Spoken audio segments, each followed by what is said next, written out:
Let's talk to Steve Reid, Secretary of State for Environment, Food and Rural Affairs. I think he's down on College Green for us. Steve, very good morning to you. Good morning. We see that your esteemed leader, Sir Keir Starmer's off to Samoa. I'm told he's going to spend quite a bit of time in the air getting there and back, but he's going to be gone for about six days, we think. It's not a great time to be away for that length of time, is it?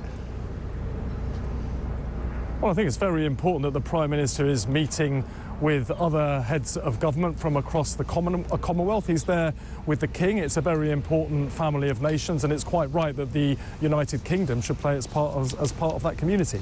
He's expected to be asked a question or two about reparations. There's likely to be some kind of letter given to him or some kind of a deputation or something from a collection of Caribbean nations. He said, I think, fairly strongly that reparations are not on the table. Are you worried that he might get persuaded somehow to change his mind? No. Keir is absolutely clear and robust. Reparations isn't something this government is interested in. The way that we can support those countries to develop in the way that they want to and that we would like to help is by having strong trading relationships with them, and that is the approach that we'll be taking as a government as we seek to grow our own economy but also grow the ability of UK exporters to trade internationally. That will support their economies as well as our economy, and that's the right way to take these things. Is he planning to have any telephone conversations with Donald Trump between now and before he gets back? I'm not privy to his diary, I'm afraid to say, but I can guess what you're referring to, and it's not unusual for Mr. Trump to use very, very colourful language. But on the issue itself, well, of course, it's up to people as private individuals to choose what they do with their own free time and their own free money. If people want to spend their holiday campaigning in elections in other countries, well, it's legal here, it's legal there, and it happens both way rounds. Yeah, but it's quite serious, is it not, for a potential president of the United States of America to file, you know, a legal action against the Labour government of this country? I mean, it's quite a big deal, isn't it? I suspect he's more looking for a headline than a prosecution, because it's entirely legitimate for individuals to choose how they spend their free time and their money, and that's what's happened in this case. The Labour Party itself was not involved in organising or funding those trips. It's individuals choosing to do what they want with their own time, and they are free citizens. They're entitled to do that. But there is or was an email address which was Labour for Kamala, and a post was put up on LinkedIn asking for volunteers to go and do work over there. That's not an official Labour.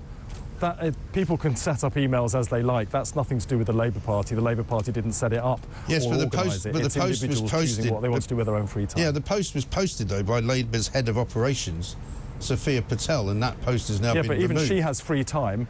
Even she's a free citizen and can do what she likes with her holiday. As I say, I've seen Americans campaigning here for all parties in the UK in general elections, and people from other countries. It's perfectly normal. Personally, wouldn't choose to spend my holiday in an election campaign somewhere else. We have enough campaigns here to focus on, but it's up to individuals to choose what they want to do. It's legal, and it's them doing it. It's certainly not the Labour Party. So Sophia Patel, has she gone to America to campaign for Kamala Harris then? I've got no idea, I'm afraid. Okay. You'd have to ask her what she's doing. She's the head of operations at Labour. But certainly people do.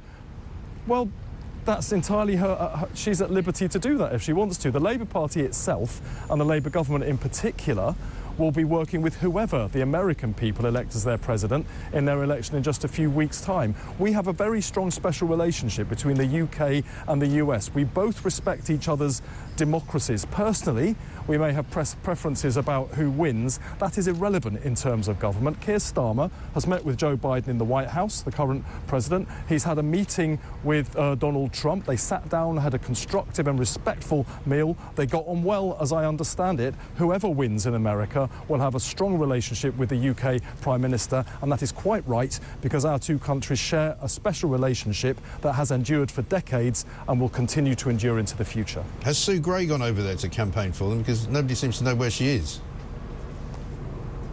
I don't have access to her diary either, I'm afraid. OK. But where is she, though? And is she still employed at the salary of £170,000? So that's a question a lot of people are asking me.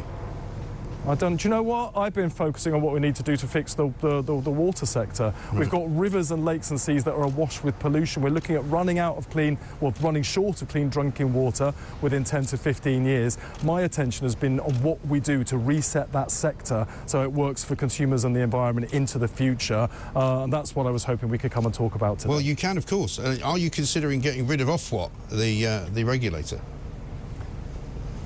Well, I've appointed Sir John Cunliffe, a former Deputy Governor of the Bank of England. He has decades of experience on investment and regulation, and I've given him a blank sheet of paper. He can go and look at what has gone wrong in the water sector. Particularly, I think it will be problems with and failures of governance and regulation. He will make his recommendations by June of next year. We will then consult on those, including giving the public a chance to have their say before we bring forward legislation to reset the sector. There are undoubtedly failures of regulation. I need Sir John to tell me, having engaged with experts across the sector and beyond, to tell me what is the best way forwards. Do you think it might be difficult for you, given that you accepted almost £2,000 worth of tickets to a football match from Northumbrian Water, that might be perceived as something that could influence any decision that you make? Factually incorrect. It was from Three, which is a telecoms company. They're not a water company. They're wholly owned by CK Hutchison Holdings, which owns 75% of the company that owns Northumbrian Water. Well, they own dozens of companies. It's factually incorrect. You said it was from a water company. It wasn't. It was from a telecoms company. It's from a telecoms company. I have no fear or favour to anybody. I wouldn't be. So I'm just asking the question. I wouldn't be, would I? I'm taking a piece of... No, I'm not upset. I'm just giving you an answer. Okay. I'm taking a piece of legislation through Parliament right now, the Water Special Measures Bill, that will ban the payment of multi-million-pound bonuses to water bosses who are overseeing catastrophic failure in terms of the pollution of our water sector. I wouldn't be doing that if I was trying to do favours for anybody. These are the toughest measures any Environment Secretary has ever taken against this sector, and today I'm launching a commission to completely reset the sector so it works properly for consumers and for customers. That is my focus. That is what I'm going to be dedicating my time on. And I'm sure we all right. wish you well with that, Steve. It's just that the perception that the people who listen to this show and watch this show, the perception of the public is that when politicians take freebies, you know, it's not a good look. No matter what it's for, and no matter how noble you may be, it looks dodgy. They were from a telecoms company. They were fully and openly declared, and you can judge me by what I'm doing, which is taking the toughest action any Environment Secretary has ever taken against the water companies and their bosses. One final question. You represent Streatham now, South London, which is where Chris Cabba was shot dead by the police. I know you've been tweeting about the community there and how difficult it must be to get trust between the police and the community. I mean, gang culture is obviously very heavily ensconced, shall we say, in that part of London and in other parts of London. Can you say that you'll fight that in some way, or could you enlist Sadiq Khan to do something about this gang culture?